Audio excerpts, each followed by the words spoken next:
Hey everybody, welcome to another exciting episode of Coco and Alts. This is episode 74 and we are real people bringing you real reviews of all the latest movies and TV shows that are streaming on Netflix, Amazon Prime, Disney Plus. We are your one-stop pop culture shop when you are stuck in the house. So I'm not Daltz. And I'm not Coco. I'm in this show, just so you know. Do you want to start over? I could not talk so much. No, I just really enjoy the sound of your voice, so I forgot to say something at any point there earlier in the introduction. Because usually you cut into what I'm saying to like make fun of me or when I say stuff. So right. Or lately I've been doing the intro. That's true.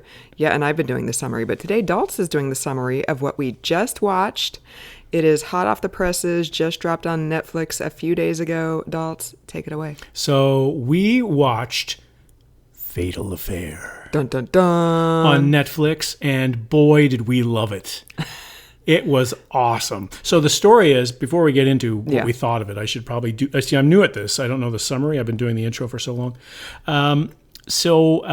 Nia Long plays a lawyer in California that has... it seems like it's San Francisco, but some of the street addresses are LA, so we're not really sure where it is in California, but it's in there somewhere. She's a lawyer who runs into an old boyfriend, and the old boyfriend is like not really taking no for an answer. And so there is a moment of passion in a bar bathroom that is just, where most moments of passion happen. Right. In a completely vacant bar bathroom, in a jammed nightclub, by the way. In a really nice bar bathroom, too. Right. It was really nice, actually. And the moment of passion, when I say moment of passion, there was kissing and there was a little bit of cleavage kissing, but there was nothing beyond that. There was no insertion. And so... That's what you were getting at. I was hinting at it. I think people could have read between the lines. So, not excusing that. And by the way, the old boyfriend is played by Omar Epps. And so they have an inappropriate meeting in the bathroom. And she puts an end to it and drives away. And he's like, that's not going to happen. And then he ends up chasing her for the rest of the movie. And... that's about it. I think. Did I miss anything? She's married to an architect he's a cool guy, and they got this fantastic house in Ocean Crest, wherever the hell that is in California, because we Googled it and we couldn't find out where that was. It's on a beach. It's on a beautiful beach. It's probably just like 4 miles from Burbank or something like that, but it was a really nice. And so she's got the perfect life, and she's setting up a new practice out of the city, and she's having a bit of a life-changing moment because her daughter has gone to college and this sort of thing. So and the marriage had kind of hit a rough patch, and they've been together 20 years, but they worked through it mostly. Right. So regular people stuff, and all of a sudden, Omar Epps shows up, and things go sideways. And this was, as we watched this on this very evening, not long after its debut, was trending as the number 2 show on Netflix. So, Coco, before I go on and tell people, I think people can probably guess what I think of it. But what did you think of it, Coco? Well, before I say anything else, I just want to say that I was kind of obsessed with figuring out where Ocean Crest is, because I love Northern California, and Ocean Crest looked very nice. Mm-hmm, mm-hmm. So I was like, okay, is it more by like Half Moon Bay, or is it more up by like San Rafael and Mill Valley? And that was when we busted out the Google Maps, and we could not find it. But then we saw the intersection, the cross streets that her office is located on, and yeah, those are streets in Burbank. Right. So allegedly this takes place in Northern California, but apparently it was entirely shot in LA. So, because San Francisco is pretty far away from LA. Right. In order to get the crew and everything up there, and they got different. Oh no, it's the same state, so they don't have the different rules at all. I don't know why they didn't do that. It's probably cheaper to film up in that way as well. Maybe they have to stay in wine country or something like that. Ooh, that'd be nice. Yeah. Although that's probably how the script came, and they were like, we're just not going to bother changing the names of, from San Francisco to Los Angeles, from Ocean Crest to Malibu. Like, we're not going to bother changing the names. I have a feeling that there was a lot of those discussions in this production. It was like, no, just let's just go ahead.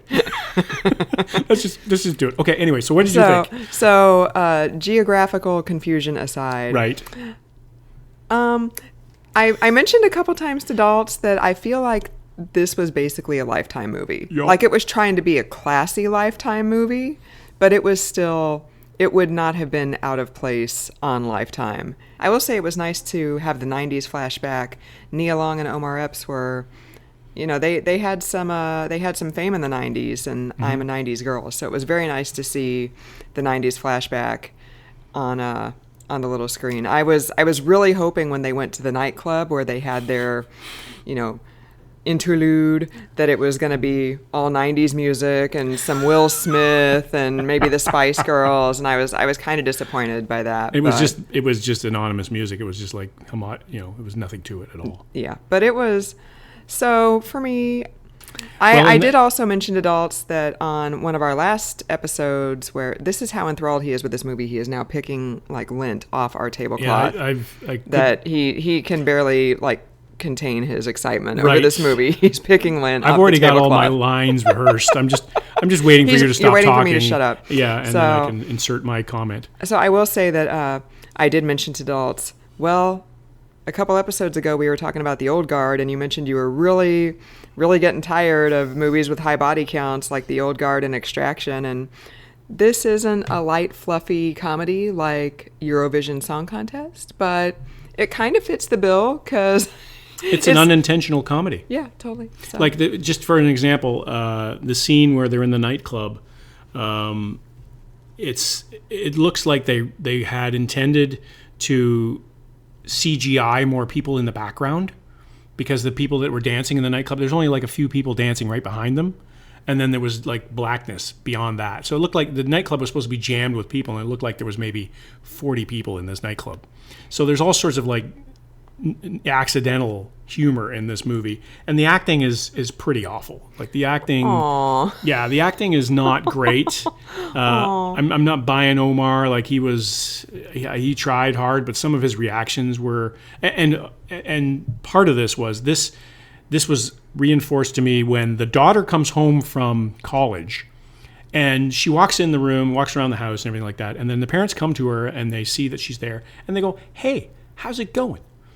And they're not like, "Oh my God, I haven't seen you in weeks and weeks." And they're like, and then the mother and Nia was like, "Oh, it's very nice to see you again," and gives her a hug after the dad. Like, if it had been my daughter coming home from college after how many weeks away, I would have been like giving her big, huge hugs and noogies and noogies and like neck, you know, what do they call those things? The neck farts you give them, you know, like the Zerberts. Yeah, like I would have been doing all that kind of stuff. I don't think I'm unique in that way. I think that if you're a parent and you haven't seen a child for a long time, you're going to be like, "Oh, I haven't seen," but it was like, "Oh, hello, it's good to see you again. How is college? Do you like your room?" Like, it was not really all that authentic to me. It felt really forced. And then the same part went at the end when there's the climax, the denouement, and then she's driving away in her car, and just before she gets in her car to go back to college, like 2 months later, which I don't know what kind of break that is, but she's going back to college, and it's like, "Okay, well, have fun,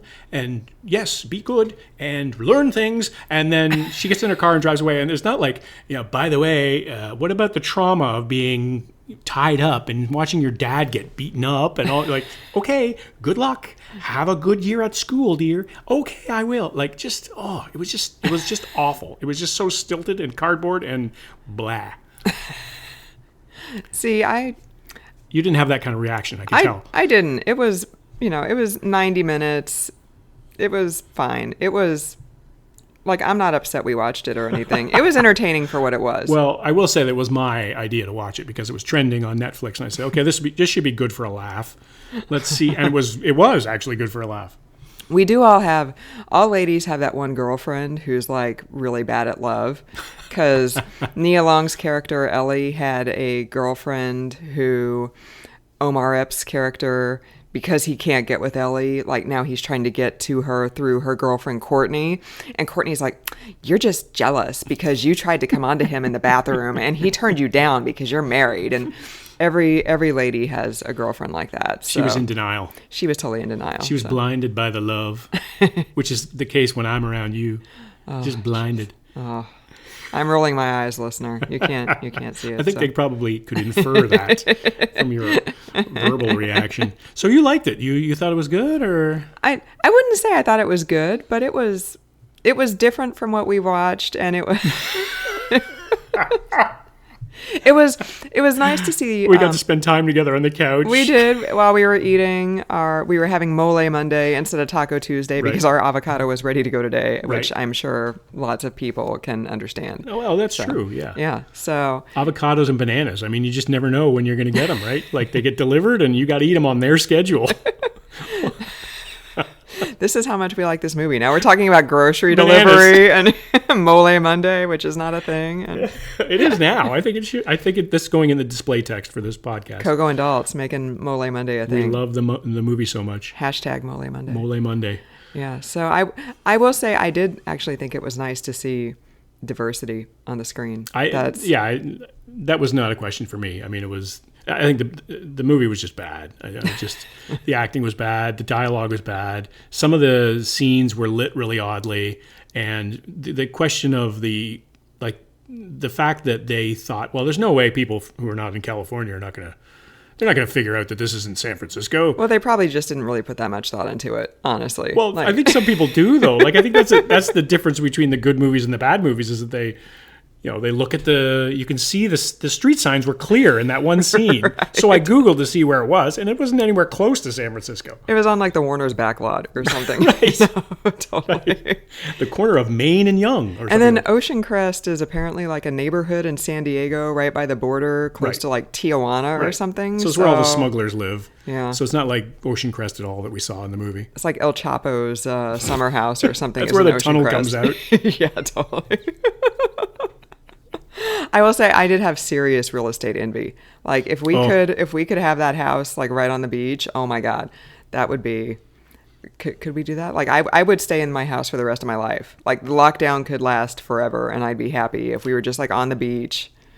And it was one of those houses where they had the doors open and they didn't care about bugs or anything like that. Like it's that kind of where the ocean is crashing out on the shore there, and you're seeing the waves and you're hearing the waves. Yeah, I could wake up to that every morning. And they had like a little private deck outside. I mean, this is how much the movie made an impression as we're talking about the set.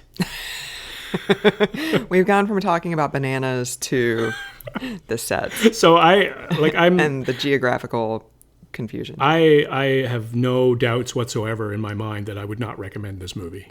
Aww. So, and as a matter of fact, I said to Coco after we watched it, I said, I think that's pretty much the worst movie that we've seen. And then she said, no, you really hated Love, Wedding, Repeat or whatever it was. Yeah, Love, Wedding, Repeat was really bad. Which was, the acting in that was actually a little bit better, I thought. Really? But it was farcical. It was intentionally supposed to be funny. It was almost like it was the Hugh Grant wannabe guy, and then there was the guy from Yesterday who was really funny. And well, maybe this was supposed to be intentionally over the top as well, because I mean it's a Lifetime movie, so those aren't really known for their quality Oscar-winning performances. So maybe that was like, didn't George Lucas, like all of his direction in Star Wars was like faster and more intense? Like maybe that was like all the direction they got on this movie was. Well, having read the oral history of Airplane recently, because it's 40 years old, the direction that they gave all the serious actors, well, all the actors, I guess, was pretend you're not in a comedy. Oh. So I think that might have been the same direction that they got in this movie. Oh, okay. Was pretend you're not in a comedy. And then it came across that way, that they were pretending. It was just pretending it wasn't funny because some of it was funny. I thought some of it was unintentionally funny. Like every scene where there was dramatic music, then there was like, Nia was in the foreground and then she'd move and there was Omar Epps right behind her. And then the next scene, it was like the dinner party where you don't mind if I brought along my a fourth, do you? Oh, not at all. There's Omar Epps. It's like there's no... Well, he's stalking her because he's been obsessed with her since college apparently, and she didn't know he existed because she was... I get it, but there was no mystery at all whatsoever. I mean, it was completely obvious. It was from the get-go. It was obvious. Like even with Fatal Attraction, some of the best parts of that were the uncertainty. Is like she's a little unhinged, and what's she gonna do now? But like you just knew Omar Epps was gonna do all this stuff, and then she totally she went over the top a little bit when she blocked him. She first blocked he was sending texts like, "Hey, it was great seeing you again," and then he was like, "Block." Yeah, totally. Yeah, I was like, oh, that escalated quickly. And she did a lot of, there was a lot of those things where like she was la la la and all of a sudden, oh, like extreme, like, very calm and cool and collected, and then all of a sudden jumping off the cliff. Like it was just, there was no transition there. Okay, I'll give you, there's one scene where he leaves a package, a vinyl album on their private beach deck, and she goes to meet him at like a hibachi restaurant, and she walks in and it's broad daylight and she's wearing sunglasses, so immediately that's like super cheeseball, right? And then she sits down and she like gives him the record back, and anytime one of them says anything for like effect, the hibachi like fires up in the background. Right. It was like so funny. It was so obvious. And then she stood up and she said something like, don't ever call me again. And she puts her shades back on and she walks out. And he gets like the vinyl and he just starts like, he just wrecks it. He's like beating against the table and just like ripping it apart with his hands, and like nobody in the restaurant reacts. Right. They just like keep carrying on their conversations. And at one point he even yelled at her. He's like, don't you tell me what to do, Deborah, or something. And she's like, who the hell is Deborah? And then he just looked like, well, he slammed the table too. Yeah, like he banged the table, and people all around are like, oh no, it's just another conversation. Right, totally. So that the hibachi firing up in the background like 3 times in that scene, it was like really, really funny. I'll give you that. It was pretty obvious. Yeah. There wasn't a lot of subtlety in that movie. It's like, oh, symbolism. Things are going to get heated. Like that's the first thing that happened when she moved in. She moved into the scene, and then the hibachi blew up, and then it was like, oh, this is going to be a tense scene. I could tell. And then 2 more hibachi explosions. It's like, okay, we get it with the hibachi explosion. Like, what do you got to do? And I'm like, when somebody walks into a restaurant wearing their shades, like at any time, like I kind of give them the side eye. I'm like, really? Like you can't, you're moving too fast to move your hand up to your face and take your shades off. So I'm like, that's not, do you think you're going to know somebody at the hibachi who's going to like turn you into your husband? And be like, I will give them credit for trying a little bit of Batman Joker stuff when he reassembles the record later on and then plays it and tries to woo her with that to make her dance with him. Yeah, I thought that was a little bit of Heath Ledger there. Like it seemed like it was a little demented, but it just ended up, by that point the comic ship has sailed, so you're already on that. And speaking of the end of the movie, this is what I didn't understand also. So, and there's no danger here of spoilers because you shouldn't be watching it anyway. So the cops pull up in front of the house because she's called the police to say he's still alive because he faked his own death. Right. Spoiler. Yeah. So she calls the cops to say he's still alive. Please send police to my house to save my family. And when the policeman pulls up, somehow Omar Epps escapes the house and goes out front and he like kills the cop. But then later he steals the cop's gun. And I'm like, how did he kill the cop? Because I know that there are like missing knives and stuff, but like the guy was bleeding from his nose. So how... It was unclear. Yeah, so I don't understand how he managed to off the cop while the cop is still like in the driver's seat. Well, without there being a gunshot or anything. I don't understand. The way I interpreted that, because of the lack of continuity in this movie, is that the cop showed up dead already. Oh, yeah. He pulled up he was already dead. And then the car just bumped into a curb, and he was like, so he had been killed down the road a little bit. It was like Weekend at Bernie's. Right. Dead cop driving a car. Yeah, and then Omar Epps had something to do with it. He probably showed up in the back seat or something like that. Yeah, totally. So I'm glad we watched it, though. No, you're not. No, you're not. Be quiet.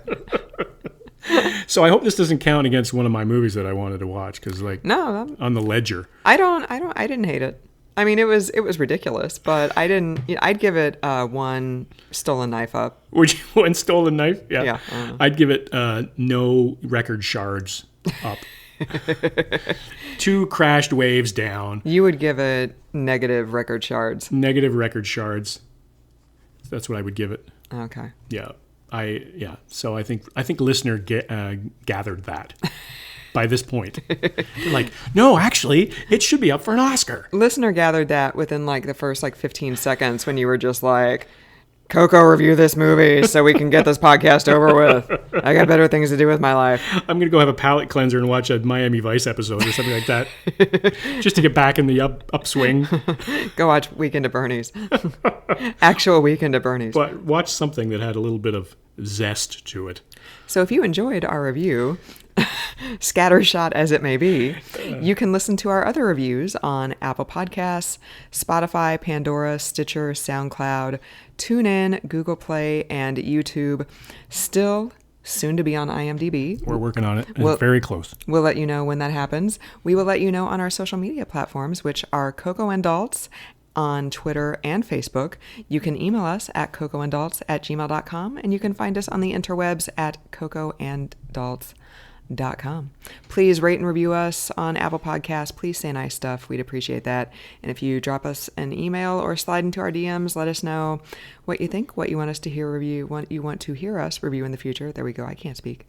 And yeah, just let us know what's up. Subscribe and share. Yes. Listener, subscribe and share. Yes, please. I was looking at the numbers today, and we are huge in Europe, apparently. Which European countries are we big in? The ones that are in the West.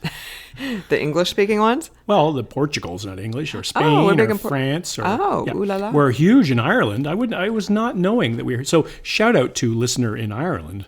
My mom's side of the family is Irish and Swiss, so it's probably some of my far-flung relatives. That could be. Yeah. That's probably exactly what it is, actually. Or what I like to think of is our one listener downloads us from every country that he or she goes to. Because he's not American, so he can still travel. Right. And he's traveling Europe, and he's like, look at me, I'm traveling. Maybe our one listener is Bono.